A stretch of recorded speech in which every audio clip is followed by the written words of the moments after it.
This is where all the stuff for, well, basically our bathroom is right there. So if you get the tube coming out, yeah, that's where it all goes.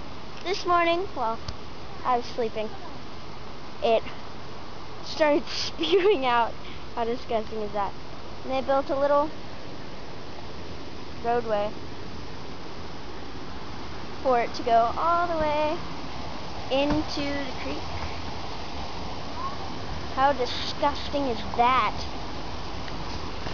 I'm glad I was sleeping.